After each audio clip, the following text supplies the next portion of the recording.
Agora esta chamada está sendo gravada. Agora esta chamada está fazendo anotações. Olá, pessoal, boa noite. Eu sou Márcio Costa, eu sou psicanalista, sou psicopedagogo, sou analista do comportamento aplicado. E hoje vou estar compartilhando com vocês uma aula interessante.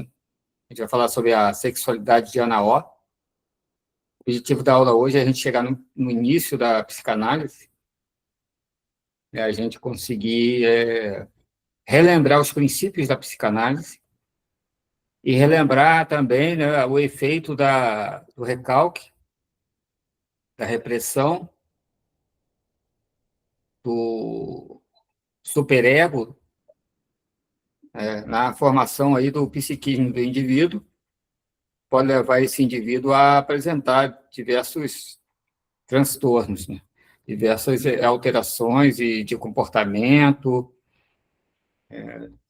e ter uma qualidade de vida muito ruim, certo? Então, não só, né, em 1890, mas hoje ainda a gente vê ainda, né, essa questão aí da sexualidade trazendo sérios problemas das pessoas no contemporâneo, né, onde a gente está vivendo hoje. Então, a gente vai trazer isso. Primeiro, a gente vai lá para 1950, 1890, tá? E a gente vai seguindo aí, discutindo sobre isso. A gente vai seguindo nessa a ideia, né, de conseguir trazer para a gente aqui hoje uma discussão bem legal, para que a gente possa relembrar esses princípios, mas também a gente consiga aproveitar, né? A gente consiga aproveitar isso para o nosso contemporâneo. O caso hoje que a gente vai trabalhar aí é a Berta, chamada de Ana O, pseudônimo dado por Freud para ela, né? Na época ela tinha em torno de 21 anos, quando aconteceu aí os episódios em que ela cuidava do pai dela doente, tudo, e ela começou a apresentar aí o quadro de sintomas, e ela foi atendida, então, por um especialista da época, né, o Breyer, Joseph Breyer, que atendeu esse caso e, posteriormente, dividiu essa história com Freud, né, e Freud, a partir daí, começou a desenvolver a sua ciência, né, a ciência da psicanálise. Então, a gente vai trazer isso hoje de uma forma bem tranquila para a gente discutindo. Esse e-book, eu criei esse e-book que está aí, vou usar esse e-book hoje, ele também tem uma apresentação aqui, né, a gente vai usar esse e-book, mas depois, se vocês quiserem, esse e-book fica lá no playlist da Sobrapa, é só pegar lá, ou então eu coloco direto no grupo, já coloquei até outro dia aí, para as pessoas, tá bom? Então, vamos dar sequência à nossa aula de hoje, sem perder tempo, e depois a gente abre para as pessoas poderem participar, né, e falarem sobre isso, tá bom? Então, a sexualidade em Anaó, é um tema super relevante, e a gente vai, então, falando sobre isso, né? Faz parte dos nossos estudos em Freud, né? E a gente vai falar mais sobre outras questões também sobre Freud. A gente vai, deixa eu subir aqui o nosso e-book. Então, vamos trabalhar esse tema agora, discutindo. Vamos começar aqui pelo caso em si, né, que ficou conhecido, né, como aquele que inaugurou a história da psicanálise. Esse estudo sobre histeria de Freud e Breuer foi publicado em 1895, um relato clínico, né, um estudo de caso, que vai trazer aí a descoberta da associação livre, a cura pela fala. Nós temos aí esse caso básico aí em que a gente vai trazer agora para a discussão.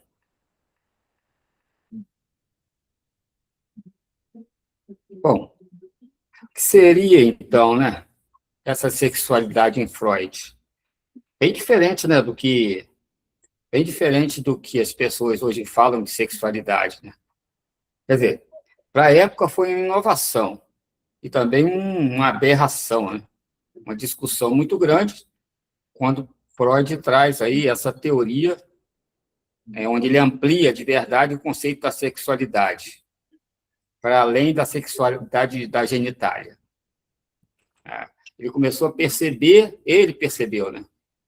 Percebeu que essa sexualidade estava além dos órgãos genitais. Ele começou a perceber isso. Ele chamou isso aí de energia pulsional, ou libido. Ele percebeu que era essa energia pulsional que estruturava o psiquismo. Ele começou a perceber que o desejo era o que trazia à tona essa questão dessa pulsão. Ele começou a perceber que o desejo chegava desde o nascimento dessa criança. Desde que a criança nascia, quando ela começava a ser tocada, ou que ela tocava, havia ali algo diferente. Ele começou a perceber, então, que a libido, essa energia pulsional, ela via desde a infância. Era constituída do sujeito. Ele percebeu que também, né, essa sexualidade que vai além da genitalidade, ela estava relacionada com fantasias e vínculos criados entre os sujeitos. Ele percebeu que essas fantasias, esses vínculos, tá, estruturavam o campo do desejo inconsciente, tá, relacionado com esses vínculos de afetividade. Só que acontecia uma coisa básica. Quando esse desejo era reprimido, o sujeito começava a apresentar alguns sintomas. E esses sintomas geralmente apareciam na idade adulta. Então, nós temos esses elementos que vão trazer a sexualidade na teoria freudiana básica, né? Seria, inicialmente, ele se encontra diante de uma situação, ele vai trabalhar com um colega que está desenvolvendo um trabalho inicial, que era um trabalho em que ele desenvolvia ali um método que chamava método de catarse na época, né? Havia a hipnose, que era um tratamento feito rapidamente ali, né, através do acesso ao inconsciente do indivíduo para reverter sintomas, e funcionava até um certo ponto, mas não resolvia a questão do recalque. Depois, o próprio Brero, ele entra trabalhando com a catarse, que seria a evocação aí, né, desses sentimentos recalcados, desses desejos recalcados que vinham à tona, e a pessoa, colocando à tona isso se resolvia também parcialmente. Naquele momento havia ali um alívio, né, dessa angústia do sujeito. Freud, então, percebeu essas questões, mas, trabalhando com seu colega, percebeu que isso aí não resolvia de tudo. A Ana O, então, está dentro desse momento da história, né, em que ela está falando, e à medida que ela falava, ela se aliviava, ia se aliviando. A própria Ana O, então, cria o conceito de associação livre, de cura pela fala, que Freud vai aproveitar isso e vai incluir dentro da ciência da psicanálise. Então, ali, nesse período, né, que foi entre 1880 e 1882, A Ana O está em terapia, desenvolvendo aí, então, o seu tratamento. Quem era a Ana O? Era uma burguesa, né? Uma mulher de classe alta, era judia, que vivia em Viena, numa época altamente castrativa, que todo mundo sabe da história, as mulheres não tinham direito a expressar seus sentimentos, seus desejos. Ela trabalhava, ela vivia para o homem, e ela era uma figura que não podia expressar nenhum tipo de presença. Ela vivia dentro da pressão do recalque o tempo todo, da repressão o tempo todo. Essas mulheres, né, representadas por Anaó, vivia esse contexto aí.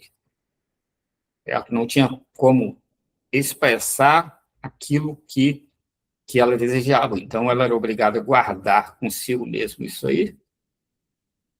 E não só ela, como muitas mulheres da época apresentavam quadros muito estranhos, né? Os quadros que elas apresentavam na época eram somatizações sérias, caíam, se tremiam, ficavam tortas, tinham crises de tosse, pânico.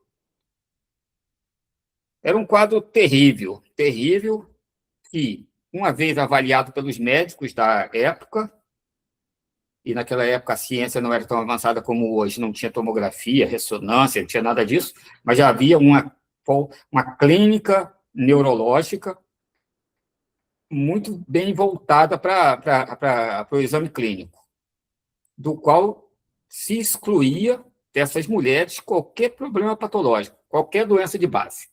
Não se tinha uma explicação para aquilo. Então, essas mulheres eram discriminadas como mulheres que forçavam aquela situação e padeciam desse sofrimento sem ter um tratamento adequado, sem ser acolhida pela medicina, porque a medicina excluía essas pessoas por não terem como fazer nenhum tipo de intervenção. Então, Freud entra nessa história, trazendo, então, aí uma observação básica, né? Se não é uma patologia, algo está acontecendo com essas pessoas e vem de algum lugar. E de onde viria? Onde estaria isso? Né? Ele começou a perceber, então, que, diante das situações em que as pessoas não conseguiam realizar os seus desejos, guardavam aquilo consigo mesmo, preso dentro de si, e, como não conseguiam externar isso, isso voltaria de alguma forma, sairia, no caso aí, de diversas maneiras diferentes, né, que a gente vai falar daqui a pouco. Mas seria basicamente os sonhos, em que as pessoas teriam sonhos, e entre os sonhos pesadelos, os atos falhos, né, que as pessoas falam coisas do qual o inconsciente liberta em determinado momento, sem que a pessoa perceba, e os sintomas neuróticos aí, né, entre esses sintomas, a somatização, a forma que a pessoa tinha de expressar através do corpo a liberação desse recalque. A liberação do recalque é uma via, assim como o sonho, como o ato falho, é uma via de o nosso inconsciente colocar para fora a pulsão que precisa sair de alguma forma. Precisa deixar o corpo do sujeito, e aí ela sai numa forma de compromisso. Seria, eu libero essa tensão, essa pulsão, entendeu? Por alguma forma, de alguma forma, para aliviar, mas não resolvo.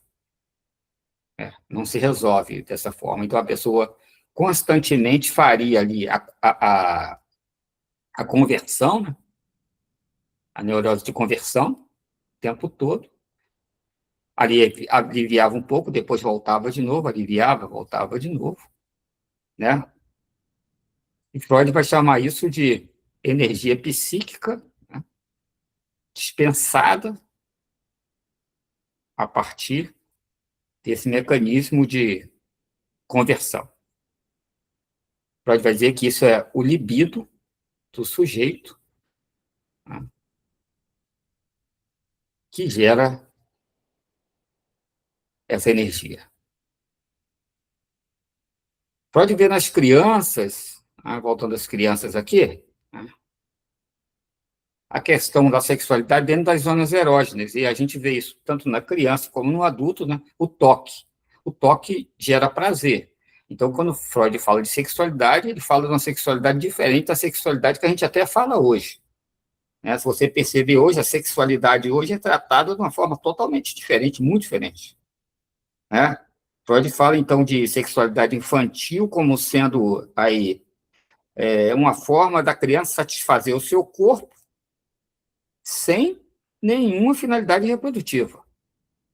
Seria mamar, né? Sugar o seio da mãe, né? Ter o toque da mãe, tudo isso aí está relacionado, né?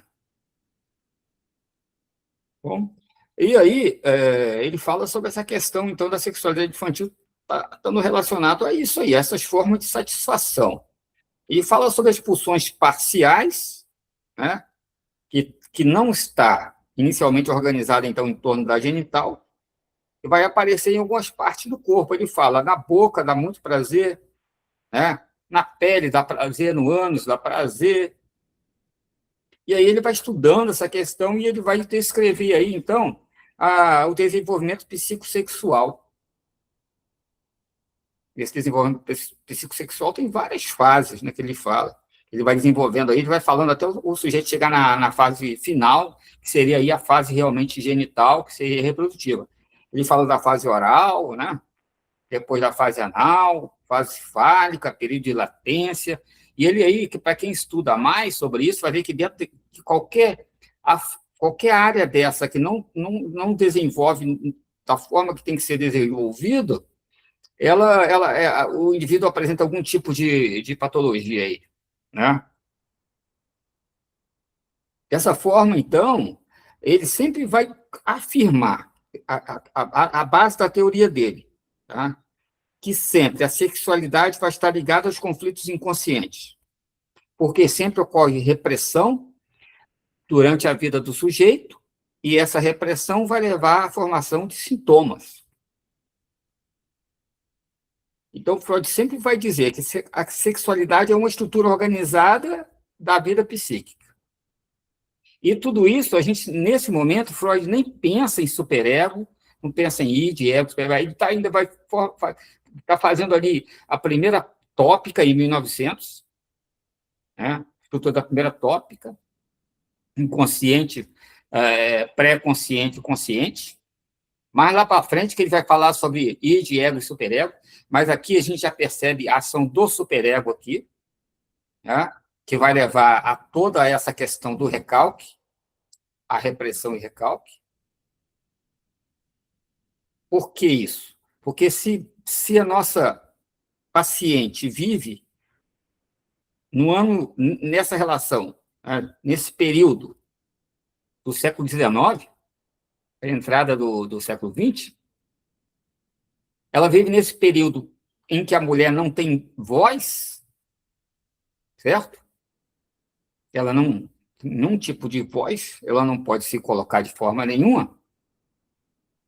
Logo, a gente vê que a sociedade em si e a cultura em si, ela reprime de uma forma tão grande que até pensar em qualquer possibilidade mínima da mulher ter um relacionamento que não seja daquele apropriado para a época, a mulher é condenada. Condenada não no sentido de ser apedrejada, não. Ela se autocondena pelo ensino que ela teve. Isso é um superego, uma formação egóica, superegóica muito grande. E é dentro dessa formação superegóica que essa mulher e essas mulheres da época acabam sofrendo essa repressão. Então, o que acontece? Eu desejo, mas eu não posso. Se eu não posso, para onde vai esse desejo? Eu não posso falar sobre isso, eu mando para o meu inconsciente. Eu mando para o meu inconsciente. Isso é que vai afetar, né, essa formação do desejo não permitido, que vai levar o sujeito a ter seus sintomas neuróticos. No caso aí, a histeria. No caso, a histeria. Nesse caso, então, temos aí a nossa amiga, a nossa paciente, a Ana O. Né? Ana O. O que ela apresentava de fato quando chegou para Joseph Breuer? Ela apresentava paralisias temporárias, quer dizer, estava tudo bem, de repente ficava paralisada. Ela dizia que não enxergava direito, não conseguia ver, tossia. Na hora de falar, tinha alterações de fala, né? E tinha os estados delas dissociativos. Era um quadro característico de alguma coisa que não tinha a ver com nenhum padrão neurológico.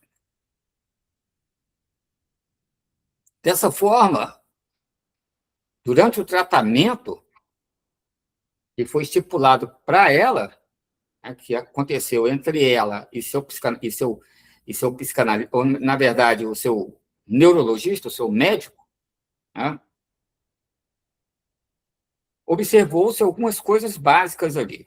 Primeiro, toda vez que a paciente recordava e narrava experiências emocionais intensas, ela tinha alívio. Ela falava sobre aquelas experiências, por exemplo, do pai dela doente, que teve muito doente, o pai dela, ela acompanhou o tratamento do pai o tempo todo. Quando ela falava aquilo, ela sentia alívio. Os sintomas diminuíam após a narração. E é nesse falar, veja bem, é nesse falar, né, que nasce a clínica psicanalítica. Por quê? Porque não teve intervenção cirúrgica, não teve nada. Era a fala e a melhoria em seguida. Né? Então, ela própria se deu o nome de Talking Cure, ou cura pela fala. Esse método foi chamado de cura pela fala. Freud, então, percebendo isso que aconteceu, né, que foi relatado por seu amigo, ele começa a perceber que esse sintoma não era um sintoma relacionado a uma patologia, tá? E ele começou a estudar sobre isso. Então, ele percebeu o quê? Se não é patologia, não é erro do organismo. Não é erro do organismo. O sintoma não tem origem em falha biológica ou neurológica. Ele já fechou isso aí, já começou a observar isso de cara. Falou, não tem nada a ver com falha biológica ou neurológica, até porque a medicina da época excluiu, não quer. Outra coisa que ele percebeu, que não era a simulação do paciente, como todo mundo dizia. Ah, é simulação. Não. Ele começou a perceber que o sofrimento das pessoas eram reais e não eram fabricados conscientemente. O que acontecia era uma coisa inconsciente. Né? Aquilo que acontecia, a histeria de conversão, era uma coisa que acontecia como se fosse algo que pegasse a pessoa de surpresa. Ele percebeu que havia, sim, na histeria de conversão, um sentido psíquico inconsciente. Ele começou a perceber o seguinte, que algo acontece que a pessoa faz isso. Então, ele pensou, se a pessoa não consegue falar, se a pessoa não consegue expressar seus desejos, o organismo, o inconsciente vai ter que expressar-se de alguma forma. E aí ele cria, então, né, esse conceito simbólico do conflito psíquico, através do sintoma. Então, é que o sintoma vem de um conflito psíquico.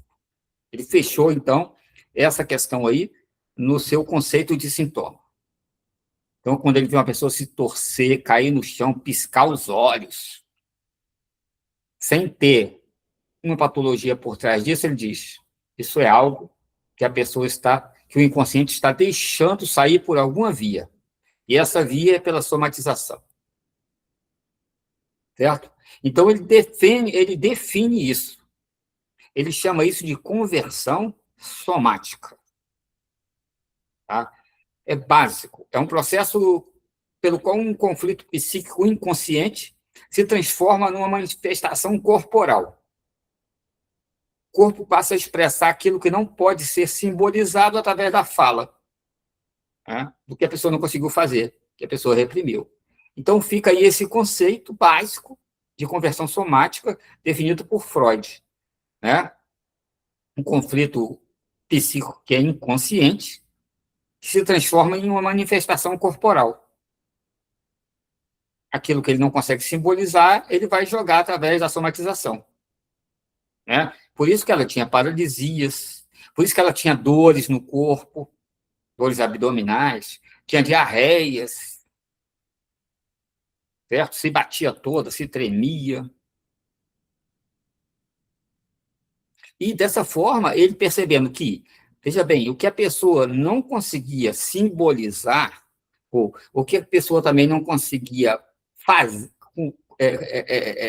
não conseguia realizar como um desejo, a pessoa guardava em algum lugar.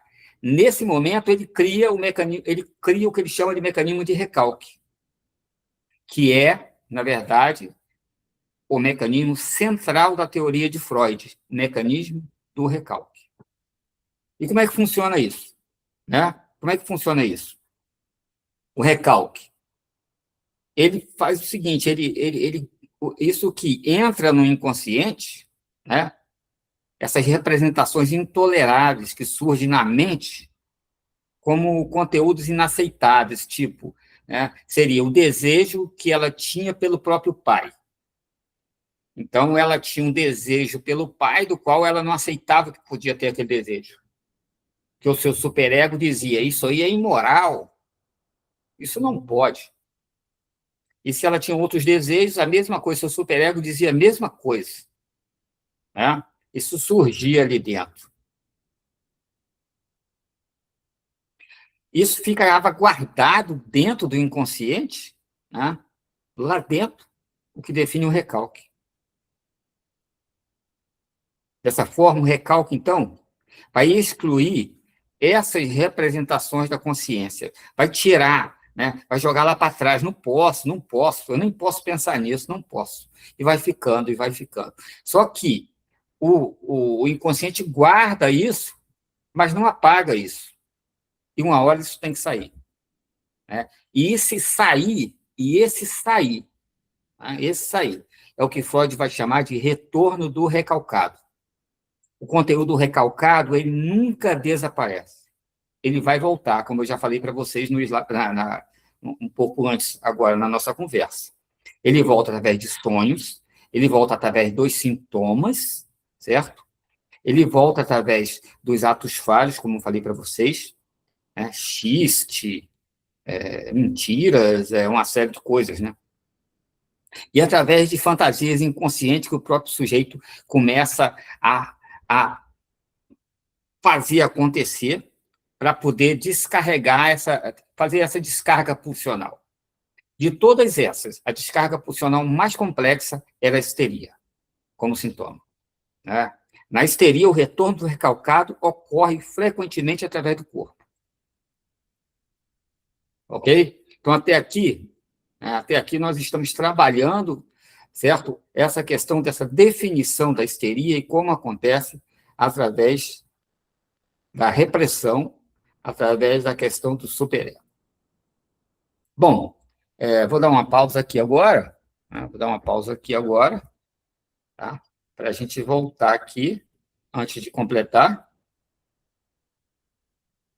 e abrir para vocês aqui, se vocês querem falar alguma coisa, tá bom?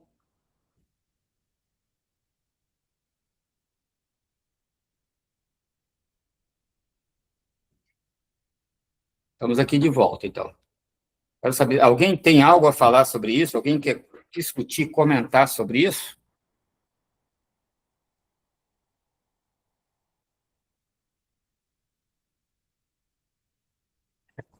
Hein? Alguém gostaria de falar, comentar sobre esse dado falado até agora?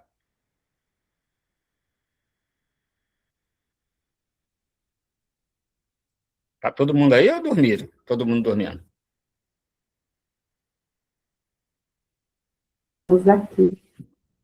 Estou vendo que vocês cochilaram na cadeira aí, hein? Falei demais, né? Tá certo. Mas tudo bem, vou relembrar. Vou fazer uma pergunta básica de provocação aqui, tá bom? Fazer uma pergunta básica de provocação aqui. Histeria de conversão ainda existe hoje? Alguém já viu? Já em algum lugar? Com certeza, né? Mas pode ter nomes diferentes, pode ter abordagens diferentes, mas formas histéricas continuam existindo, mesmo que a manifestação não vai ser a mesma.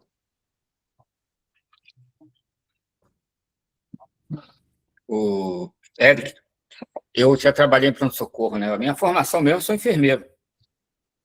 Formação, já Sabia fui não, diretor, Márcio, isso é uma fui novidade para diretor, mim. fui diretor de pronto-socorro, já atendi muita gente. E a histeria de conversão hoje é muito comum ainda, viu? A gente vê muito, muito, muito, muito.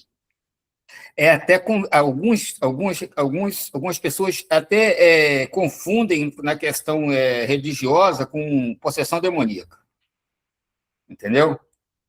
Porque são muito semelhantes às características que eles colocam dentro da religião, sabe? Então, a gente vê muito isso, muita confusão com essa questão religiosa com relação à histeria de conversão. Né? Então, eu já acompanhei A bastante pessoa tem isso, uma já vi ideia muitos muito casos, solta, né, Márcio? As mas ideias a lá demoníaca é uma ideia tão solta que um ataque epilético ou qualquer outro tipo de crise, mesmo um pequeno AVC ou qualquer coisa, o pessoal logo pode imaginar coisas absurdas dessa. é a falta de conhecimento, né? Eu já acompanhei vários casos, Ideia sabe? solta, eu não digo E, nem a, e a falta de coisa, e a, conhecimento, mas ideia solta. a histeria de conversão é muito feio, viu? A coisa, você olha assim, a gente intervia lá no pronto-socorro e logo depois a pessoa melhorava, e é exatamente isso que Freud trabalhou, né? Sim, A cura eu já através da vi a fala. pessoa se contorcendo toda, Márcio. Se E quando você começa. contorcendo, tendo tremores, caindo. Aí você vai ajeitando, e a pessoa lentamente consegue voltar. Você vai conversando Eu com a já vi pessoa e coisas a que eu estava pessoa vai. imaginando que a pessoa estava tendo um ataque, mas de outro tipo um É, AVC ou coisa do tipo. tem a descrição da histeria, está no CID, né? Tá no CID dizendo exatamente como é, né? Você vê a forma Uhum, típica dela, os olhos piscando o tempo todo, a pessoa se contorcendo, né? A pessoa é fácil de identificar hoje, né? Muito fácil de identificar hoje. Você vê, né? Porque hoje a gente já tem a psicologia, hoje nós já temos a psiquiatria bem definida, e já sabe, e essas pessoas que fazem esse tipo de conversão histérica, muitas vezes são encaminhadas até psiquiatra. Mas a gente vê hoje em dia. Hoje em dia. Mas uhum. hoje em dia a gente vê outras questões também, né, outras questões relacionadas com respeito a essa questão aí que reduziu bastante essa questão sexual em si, entendeu? Por conta que hoje a questão sexual hoje a abertura é maior, né? Mesmo dentro das religiões que sejam mais assim que exigem mais, ainda assim lá dentro já está mais aberta a questão do que era em 1900. A gente sabe disso. Então, outros casos hoje levam as pessoas a também terem esses sintomas neuróticos, né? Essa questão da histeria de conversão, mas não pela sexualidade em si, mas pela repressão e pela pressão do dia a dia, do qual a pessoa não tem direito à fala. Por exemplo, a gente vê bastante isso, né? Bastante isso.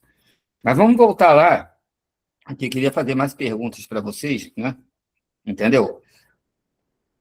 O que diferencia a questão da sexualidade em Freud para a sexualidade hoje, entendeu? Porque hoje você recebe um paciente na sua clínica, né? Para você atender lá,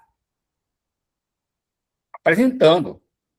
Pode apresentar, e você chega muito ansioso para você, chega com a respiração alterada, né? Chega piscando, chega com aquelas epilepsias focais, né? Com o olho piscando, um lado todo piscando, pessoa tremendo as mãos, né? A pessoa apresenta uma série de sintomas que, entre eles, a histeria está dentro disso aí. Então, como é que a gente pode, né, tentar trabalhar essa questão hoje?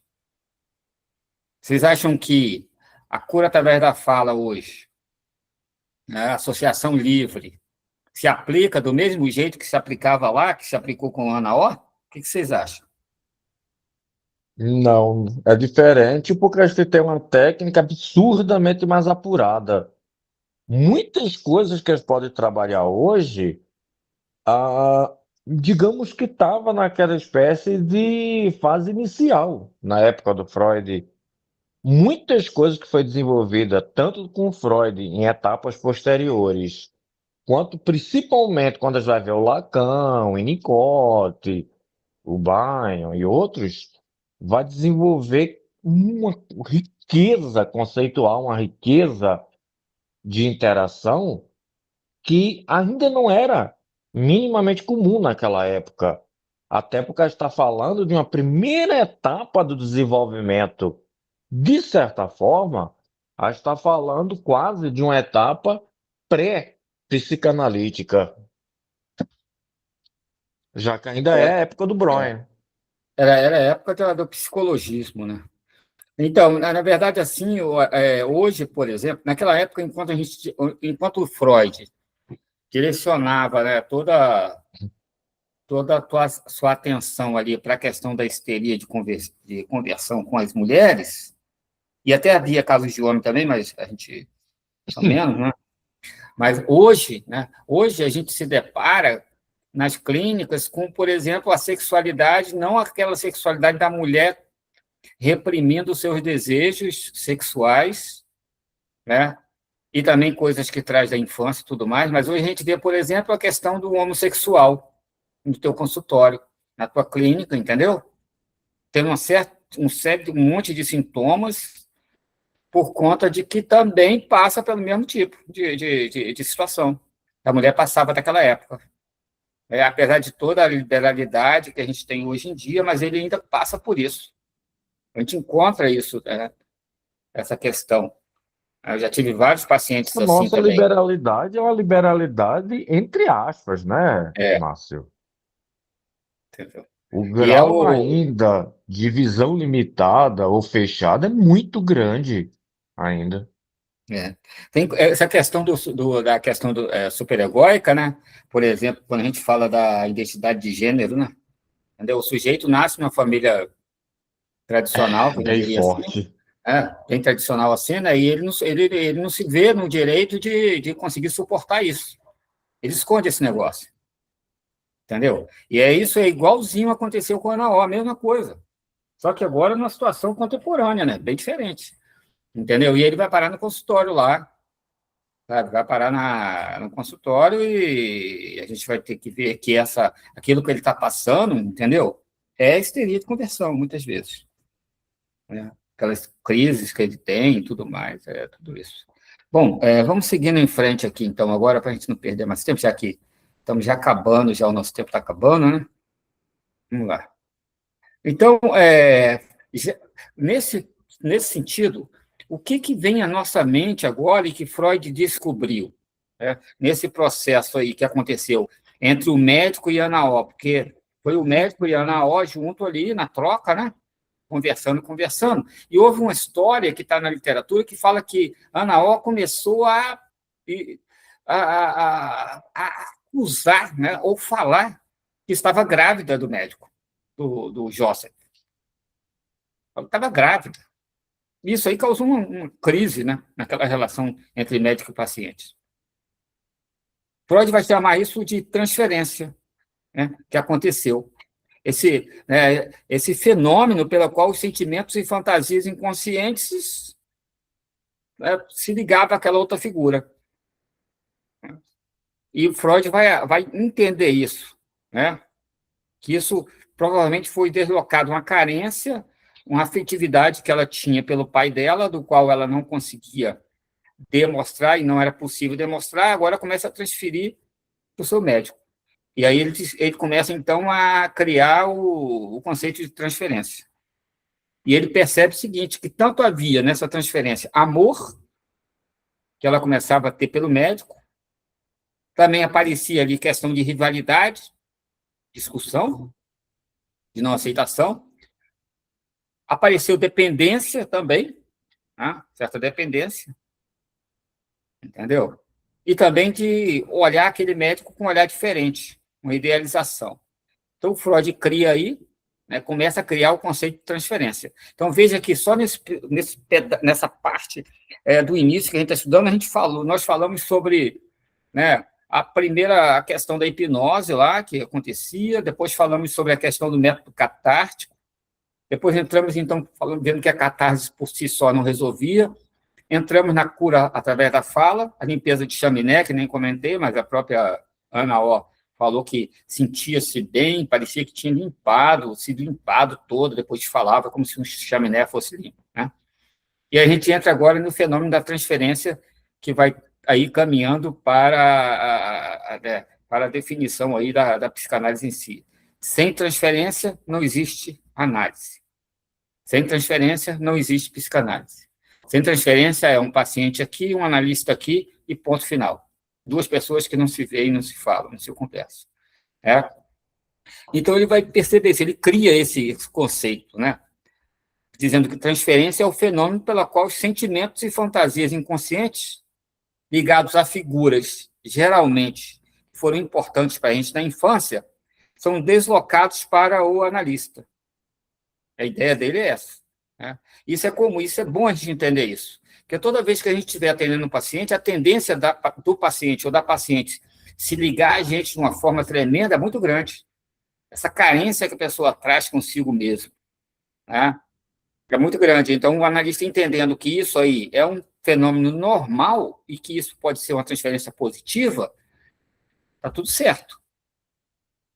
Está tudo certo, né? Então, dessa forma, a transferência na clínica ela vai revelar que o tratamento não é uma relação neutra.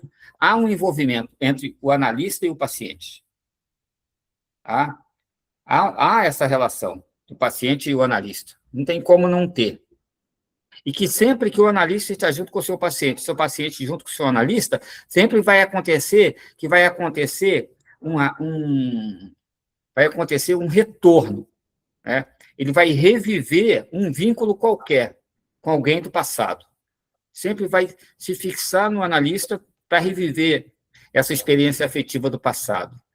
E aí o Freud vai dizer que você deve usar isso na clínica da transferência, né? Porque é exatamente nessa abertura que a pessoa dá de confiança, que antes não tinha com seu pai, né, com seu irmão, com seu marido, agora ela vai ter com o analista e, com isso, dá acesso ao inconsciente, onde o analista, então, consegue trabalhar essa pessoa para fazer com que ela, cada vez mais, ela fale. E aqui, para ficar claro para a gente, esse falar, né, da pessoa vem repleto de afeto. Né? É comum a gente começar, por exemplo, sempre que eu começo a análise com algum paciente, sempre o paciente sempre chora, né? Sempre começa a relembrar, vai chorando. Então, esse reviver de afetos, entendeu? É o que vai acontecer quando você começa a fazer a transferência e esse sujeito permite o acesso ao inconsciente. E é esse afeto que vai saindo que o analista, então, vai interpretando, vai ajudando, né, e dando solução nisso. Tá? Então, nós temos aqui, né, essa questão fundamental, a transferência na clínica. Tá? Que a gente fecha aqui a nossa aula de hoje, exatamente tratando disso, falando sobre isso. Nós temos aqui a importância de lembrar disso. Se não há transferência, não acontece análise. E aí tem outros conceitos, né, de transferência negativa, em que a gente tem que tomar cuidado. Por exemplo, ali o José Breuer fez o quê? Ele teve que interromper o atendimento da paciente. Ficou impossível, por quê? A coisa virou uma transferência que afetou a relação dos dois. Não dava para continuar mais. Não dava para continuar. Então, o que a gente fecha aqui? Quando a gente fala de sexualidade de Ana O, nós não estamos falando aqui só que Ana O desejava ter uma relação sexual com seu pai ou com outras pessoas. Não. O que Freud quis dizer aqui é que foi um conjunto de questões recalcadas, reprimidas, ao longo da vida dela, que fez com que ela apresentasse aqueles sintomas neuróticos. E que a histeria de conversão não é uma coisa única, mas é um apanhado de recalques que o sujeito traz para o inconsciente, esconde lá, porque não é possível, que a sociedade em si, a cultura em si, não aceita que a pessoa tenha esse desejo, ela guarda. E por guardar e não poder se expressar, por alguma via tem que sair. Vai sair através dos atos falhos, vai sair através dos sonhos e vai sair através dos sintomas. E de todos, o mais complicado é a histeria de conversão. E que foi a partir da histeria, graças à histeria de conversão, graças à identificação do Freud, de perceber isso nessa paciente, nesses relatos do seu colega, que ele desenvolve, então, a ciência da psicanálise. E desenvolve, então, a cura através da fala, e ele desenvolve, então, o conceito de transferência. Ok? Conceito de transferência. Mais para frente, ele cria, então, aí junto, aí, em 1900, ele já faz a primeira tópica, inconsciente, pré-consciente, consciente, então ele já fecha, e em cima dessa tópica, mais para frente, da primeira tópica, ele coloca, então, o id, ego, superego. Certo? Que seria o quê? 3 esferas do nosso inconsciente que trabalham em equilíbrio. Em equilíbrio.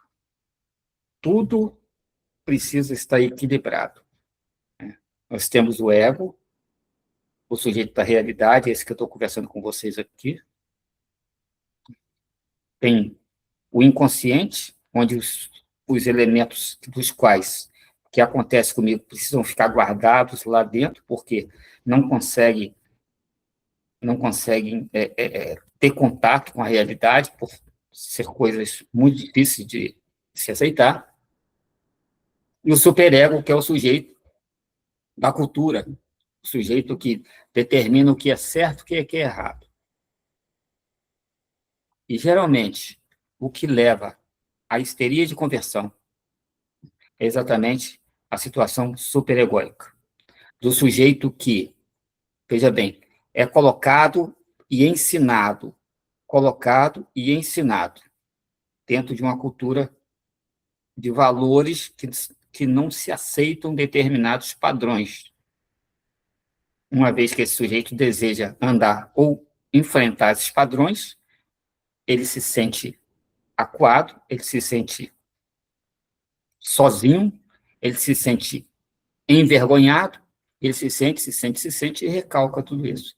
Uma vez recalcando tudo isso, uma hora vai ter que sair, e sai através dos sintomas. Beleza, pessoal? Vamos abrir, então, aí mais um pouquinho para a gente falar. Falta 2 minutos para as 9. Eu gostaria de ver alguém falar sobre isso, porque esse é um assunto muito importante, né? Sabe com uma questão muito interessante sobre o que está falando, o Márcio?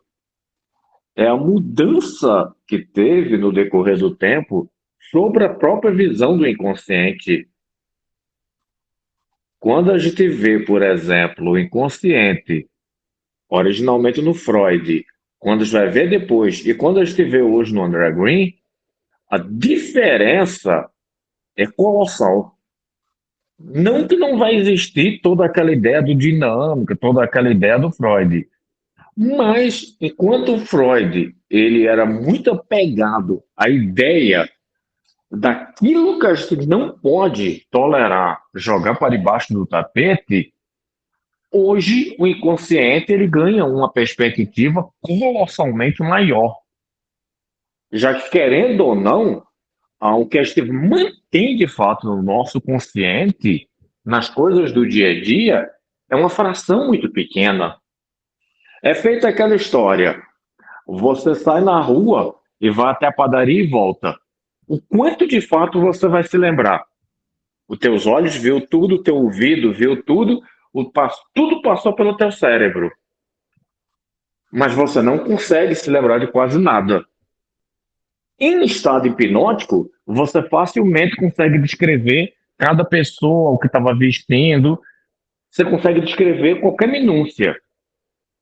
Ou como eu cheguei a ver certa ocasião, uma experiência que eu achei interessantíssima. O pessoal passou por uma área de uma biblioteca. Em hipnose, é claro, em condições comuns, a gente jamais conseguiria ter uma noção exata dos livros. Pois é, mas em hipnose você consegue descrever cada título e a posição exata dele.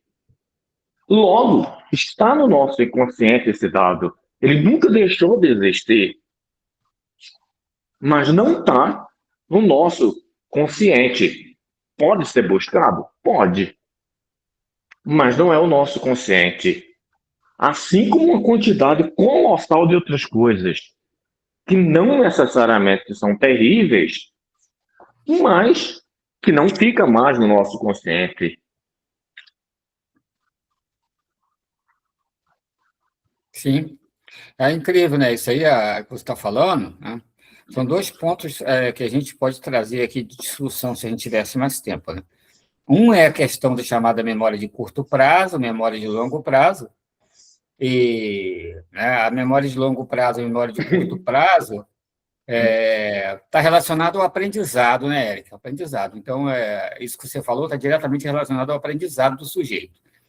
Com Freud, a gente fala do recalque, daquilo que vai lá para trás, do que eu não suporto e não consigo desejar, que eu não posso desejar. Entendeu? Então, são duas coisas bem interessantes, mas que se aplica do mesmo jeito na hipnose. Eu tanto trago para cá, eu consigo lembrar aquilo que aparentemente para mim não tinha importância e foi para lá, como eu também posso trazer os traumas que foram recalcados. Funciona do mesmo jeito. A aplicação é a mesma, Sim, porque entendeu? o fenômeno em si é o mesmo, né? É o mesmo fenômeno, é isso aí. Só que, é É a claro, mesma coisa. o fenômeno em si é o mesmo, a questão puramente neuronal, não estamos falando de duas coisas, mas de uma. Principalmente quando você vai pegar uma questão mais cerebral mesmo, os neurônios, como é o processo de arquivamento, etc. Agora, Uhum. é claro que se você vai trabalhar as neuroses, fatos cotidianos que não é traumático, não é relevante para essa É, questão.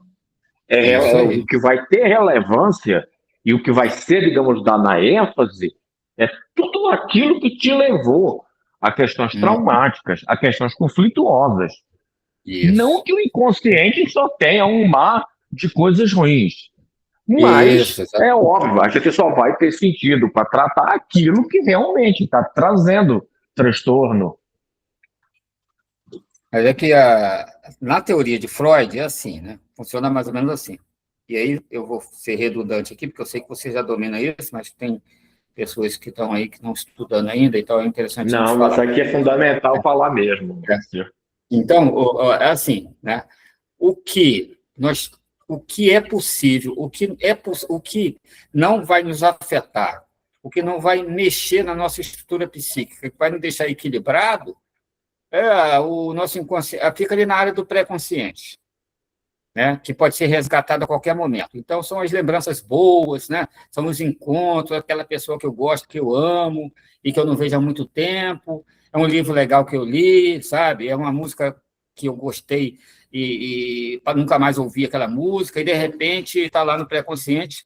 Aí eu vou passando e vejo algo que tem relação, pum, lembrei da música, e veio lá do pré-consciente. Para Freud, as coisas ruins, que são péssimas, né? Elas nunca ficam no nosso pré-consciente por conta que a gente não suportaria, empurra lá para dentro do inconsciente e fica lá. Só que vai juntando, juntando, juntando e vai, né? Porque, na verdade, assim, o que é, na verdade, o que a gente tem que dizer? O desejo, aquilo que o Freud fala, né? O desejo que não foi satisfeito sempre vai ficar querendo ser satisfeito. Então, o que acontece? Quando esse desejo entra recalcado, ele vai querer sair, entendeu? E ele vai ficar lá, ele vai ficar, vai ficar. E dependendo da situação, né, do que vai acontecendo e vai sendo recalcado, uma hora ele vai ter que sair. E é nessa via de saída que a gente vai ter os sintomas. nessa videosérie que vai ter os sintomas. Tudo bem, pessoal? Então, estou vendo o pessoal ficou tão quieto aí que eu fico até nervoso. Mas está tudo bem, né? A Raquel está aí, a Raquel está por aí, a Não, mas Jaqueline tá está todo mundo por aí, ainda aqui.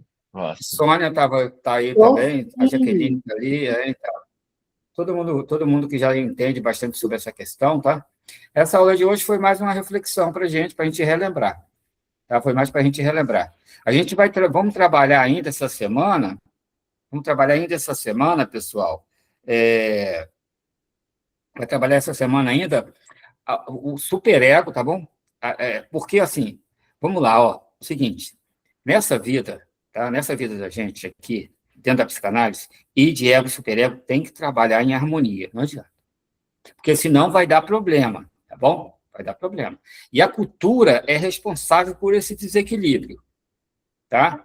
Por que que é responsável por esse desequilíbrio? Porque ela nos coloca dentro de leis dos quais a gente é obrigado a cumprir. A cultura é necessária, tá bom? Por que que a cultura é necessária? Porque senão a gente mata um ao outro, a gente devora o outro, tá bom? Vive uma selva de pedra que ninguém se suporta. Então a cultura tem que vir colocando lei. E nessa lei, o que que vai acontecer nessa lei, pessoal? Vai ter normas a serem cumpridas, tá bom? E essas normas a serem cumpridas, às vezes, são muito rígidas para a gente não suporta, a gente recalca. Outra coisa, é uma norma muito rígida para mim, certo? Eu não posso me expressar porque a cultura não deixa e eu recalco. E toda vez que eu vou fazer aquilo, eu acabo fazendo mesmo, só que o meu superego vai dizer, você agiu errado, você agiu errado, você agiu errado, agora você vai ter que pagar por isso, você vai ter que dar conta disso. E é nesse contexto que a gente vai trazer a análise do filme Jesus Cristo Superstar com o suicídio de Judas, tá? Eu não lembro se eu botei isso para amanhã, para quarta ou para quinta, tá aí, depois eu vou colocar, não estou lembrando o dia. Mas o suicídio de Judas vai trazer para a gente a discussão hoje, tá bom? Ok? Da questão dos nossos pacientes que têm tendência a suicida. E para aqueles pacientes que vão chegar para a gente, que chegam para a gente no nosso set, e que a gente percebe que são pessoas que têm tendência a suicídio. Para que a gente possa trabalhar a questão do ego, o superego desse sujeito, para tentar ajudá-los a melhorar essa capacidade de entender que não é desse jeito. Tá? Essa super Acho que cobrança o e tudo filme mais. ficou para sexta-feira, o Márcio. Acho que é sexta, né? Então, tá Acho tudo que é certo. sexta. Eu posso estar equivocado, mas eu acho que foi sexta-feira que vai Então, ter a eu vou análise colocar do filme. isso, então, tá lá no nosso grupo de aviso, tá, pessoal? Então, fica aí o convite para Não, tá vocês, certo, tá certo, tá tá? certo. Vai ter também um dia que a gente vai trabalhar sobre interpretação dos sonhos, tá bem? Tá bom? Aí, a Jaqueline está falando que o vizinho dela se suicidou. É direto isso, né? Direto. Acontece aí, está acontecendo direto no outro Daí um suicídio, tema porque a riquíssimo, pessoa viu, não tem. Márcio? É o tema dos Então, sonhos. a gente vai trabalhar. A gente vai trabalhar com a questão de Judas, não a questão teológica, tá bom? Mas discutindo o que fez com que Judas realmente se suicidasse. Por que Judas suicidou-se? Entendeu? Será que haveria uma outra possibilidade para Judas sem o suicídio? A gente vai tentar entender essa questão, porque essa questão vai levar a gente a poder ajudar bastante pessoas, muita gente, entendeu? Que tem ideação suicídio no trabalho da gente, na família, até dentro Mas das tem uma igrejas. questão sobre isso, Márcio.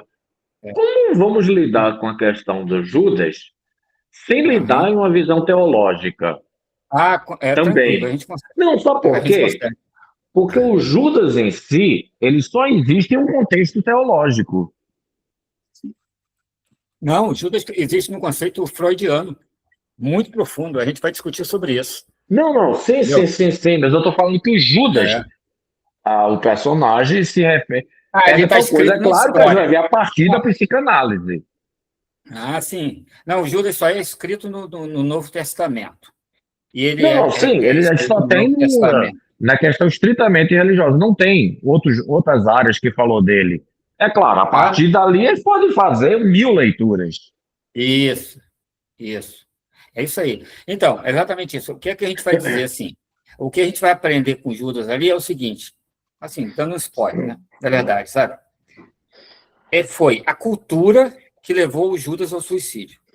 a cultura, entendeu? E dele não dar conta disso. Mas a gente vai discutir isso com mais propriedade na nossa aula lá, tá bom, pessoal? Vamos ficar por aí, então? Muito obrigado, hein, Vamos. a todos. Maravilhosa aula, Márcio. Beleza, muito bom estar Márcio, com vocês. Tema muito Opa, bom. eu fiz o Pix, eu mandei o comprovante no grupo, era para mandar na ficha de... descrição. Tá bom. O certificado vai direto para você, lá para o teu e-mail. Se não for, você me avisa e a gente manda, tá bom? Tá certo, obrigada. Um abração, gente. Até a próxima. Boa noite para todos.